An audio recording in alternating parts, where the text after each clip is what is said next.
Hey guys, welcome back to my channel. It's been a minute. It's been a hot minute. It's been a few months. But I just wanted to hop back on here and really kind of share some of my heart, share a little bit of a struggle that I encountered in my life. And it's something that I haven't really shared with anyone. I've shared it with, a few people in my life who are very close to me. My parents actually have never heard this story, so if they watch this, Mom, here you go. But I just wanted to kind of get this out there and talk about it because it's something that we as a nation, it's kind of a struggle that we've been going through.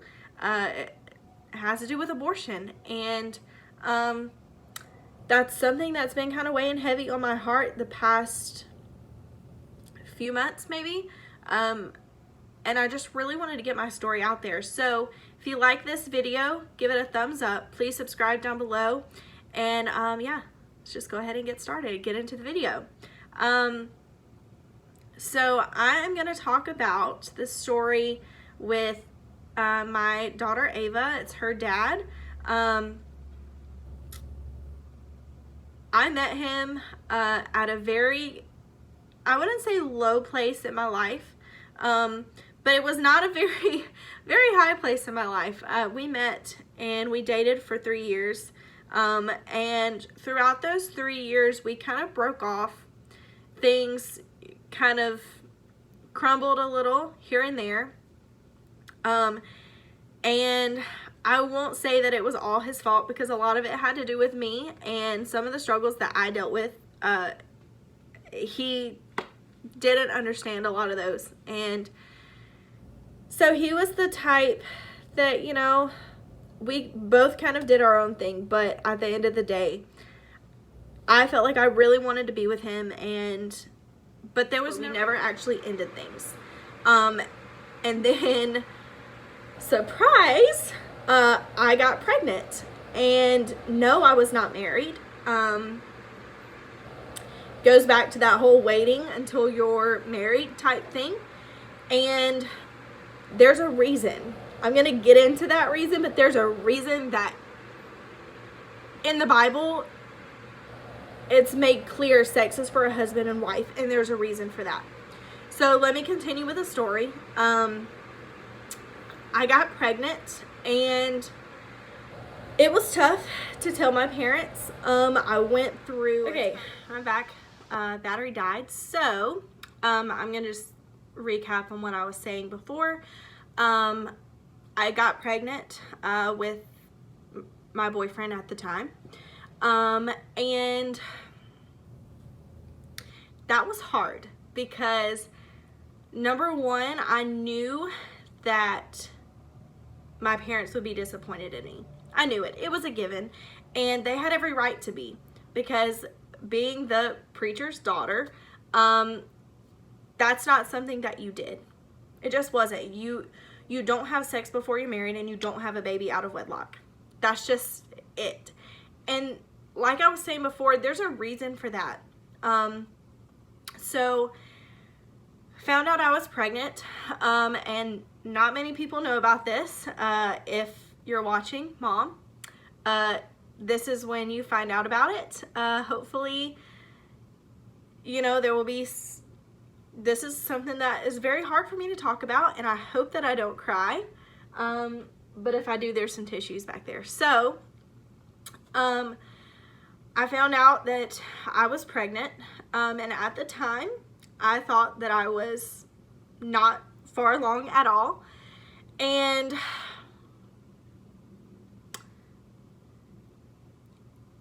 I was scared, just to put it bluntly. I was terrified. I was terrified to become a mom, because that is hard. I was terrified to become a single mom because at the time that I was pregnant, we were not together. So that was difficult. And he asked me, what are we going to do? what are our options? And I said, what do you mean? What do you mean, what are our options? And he said, well, there is option 1 to have the baby, option 2 to put it up for adoption, or option 3 to get an abortion. And I knew abortion was wrong. I knew growing up that, God has a plan for everything. Even when it's our own mistake and we mess up, there's still a plan. And he knew that we were going to mess up.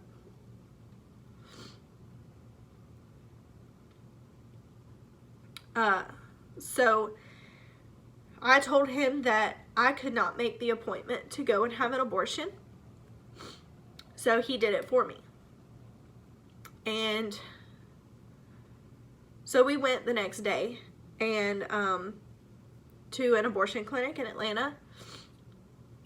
And we paid all this money to do this.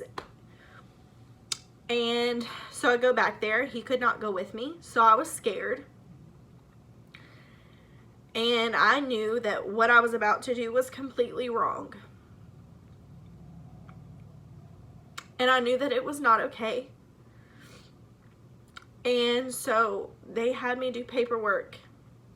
And they did all my vital signs. And guys, this was not a hospital. This was I won't say, it was run down. It looked like, yes, it looked like a doctor's office, but it was not very welcoming. But what can you expect from an abortion clinic? It was not, it was just not a nice place. And I had to write down, my address and all this other stuff, my birthday, social security. Well, I had to do the social security thing because they had to know that I was who I was. But I literally could not remember it. I could not remember my phone number. I could not remember the address that I had lived at for like 7 years. I could not remember it. So I literally just wrote something down. I don't even know that it was right. And they took the paper, sat me in a room and said, we'll call you back in a minute. We had paid for the procedure, so it was not a pill to make myself miscarriage. It was the procedure that we were going to do. And, we thought, we're going to do this. We're not going to tell anybody about it. Like, it'll be fine. We'll just sweep it under the rug and it'll be fine. So I'm sitting there in the waiting area, and they have it separated from like the procedure and the pill. So they have them separated, the ladies that are there. And I remember sitting there and I was thinking, I cannot do this. Like, this goes against everything that I believe in, and I cannot do this. So I sat there and I could hear a lady down the hall. She was screaming and she was crying. And a nurse came in and she's like, she's fine.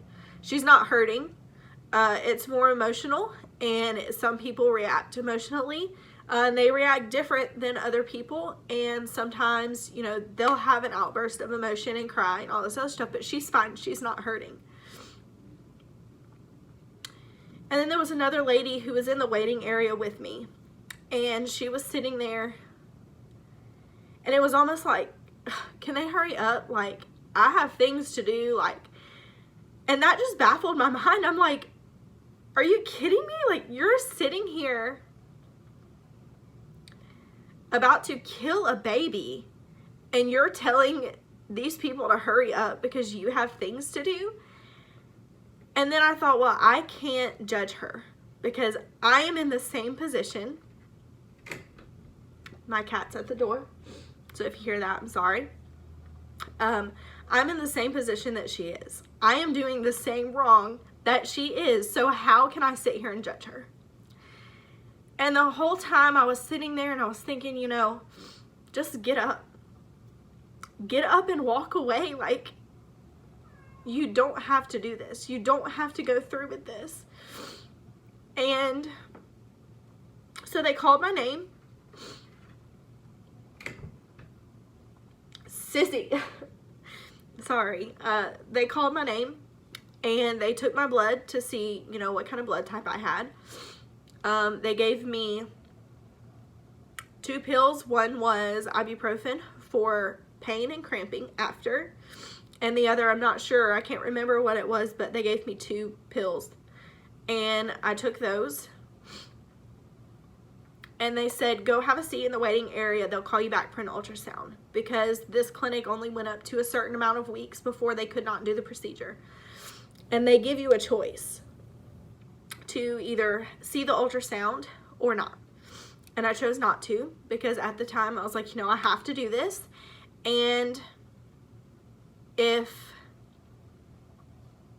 I see it, if I see my baby, I will not do it. So, they called me back again to do the ultrasound. And this was the last step, guys. Like, that's the last thing that they had to do before they took me back for a procedure. And, it's really hard to talk about because there's a lot of shame that comes with this, and there's a lot of embarrassment.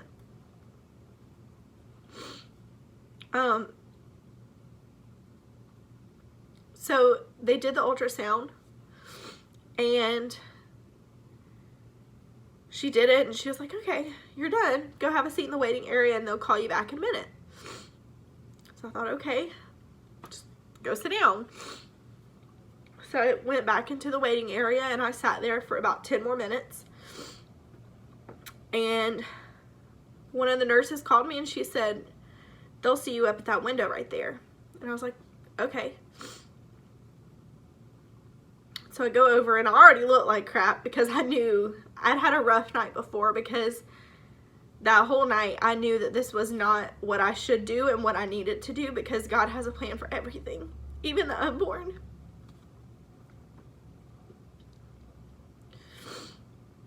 So I went up to the window, and she said, well, we can't do the procedure. And I said, is everything okay? Like, why? And she said, you're 22 weeks and 5 days. The cutoff is 20 weeks. So I had no idea that I was pregnant for 5 months.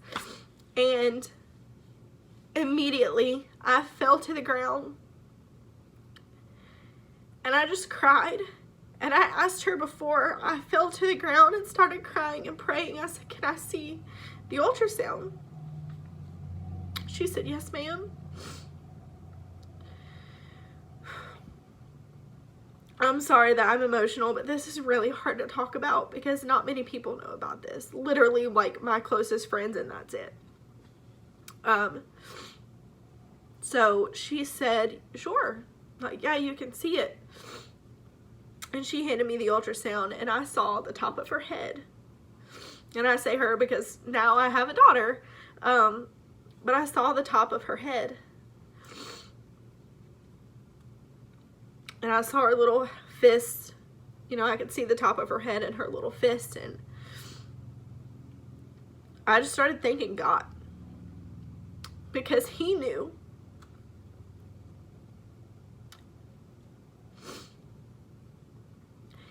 God knew what we would have done if we had found out earlier. And He knew what we needed in our lives. Whether it was from sin or not from sin, but He knew, and He had a plan. And I know that this is a long video, but just stick with me because this is something that is important for me, and it's important for me to tell it because there are so many issues going on with abortion. And as a Christian, we have to stand up for these babies. And yes, I was in that position. Yes, I was making the choice to abort my baby. I made that choice.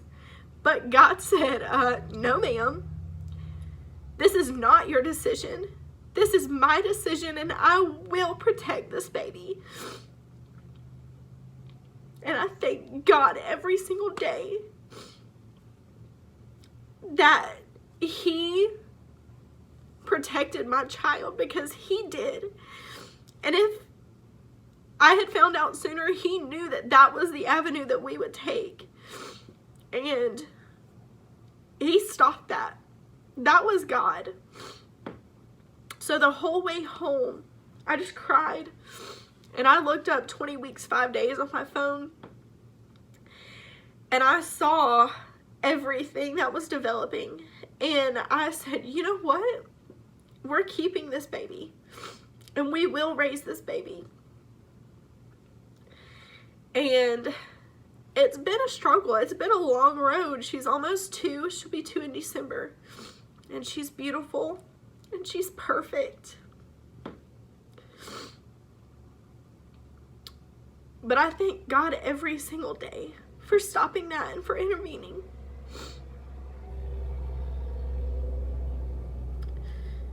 Because there's a plan for her life. I don't know it. She doesn't know it. Her dad doesn't know it. Her stepdad doesn't know it. But God knows it. And that's what makes it so special. And I don't want you guys to think that I'm on here like pulling a sympathy card, because I'm not. I just wanted to share with you guys a little bit of my life, a little bit of the struggles that I've been through.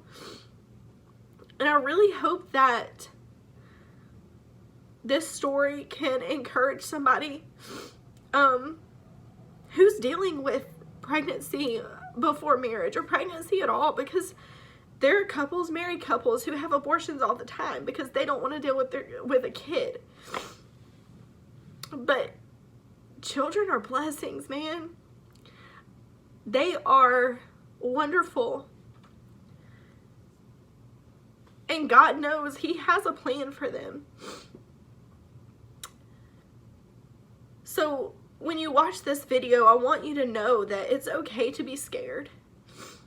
Because I was scared. It's okay to hurt. It's okay to cry. It's okay to question. It's okay.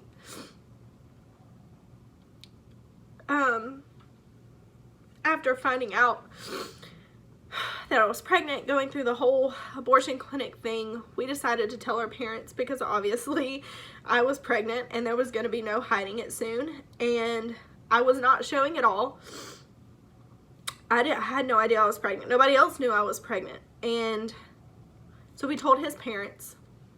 My dad is a preacher, like I've stated before.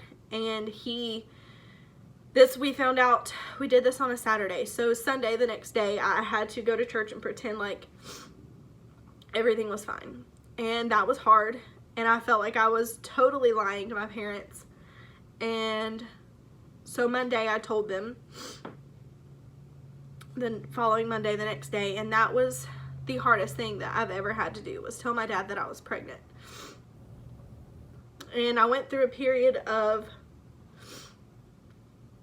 who's gonna want me, because when I found out that I was pregnant, I was actually talking to a guy, and I was happy and things were great, and I told him that I was pregnant, and he decided, to step back and let her dad and I, figure things out or whatever. And we never did. And I have to say that that man is now my husband. The one that I was talking to that took a step back. He's now my husband. And he loves me, and he loves Ava. And I cannot thank God enough for putting that man in my life when he did. So there's a light at the end of the tunnel. There's a silver lining. There's always a plan. Because God is good like that. There's always a plan. And even when we don't see it, there's always a plan. So those of you who watch this, know that you're not alone in the struggles of life. And I promise my next video will be happy. But I just really needed to talk about this. I needed to share my experience and share my story. So I hope that you guys really liked this video. If you did, please give it a thumbs up. Subscribe to my channel. And hopefully my next video is a lot less emotional and a little more happy. But thank you for letting me share my story. And thank you for listening to me, and thank you for giving me an outlet, because without you guys I wouldn't have an outlet to go to. I have my husband, but he already knows the story. He knows the issues that have happened, and I just want to share my story, share how good God is, and try and help somebody the best that I can. So yeah, if you like this video, once again, give it a thumbs up, subscribe to my channel, and I'll see you guys soon.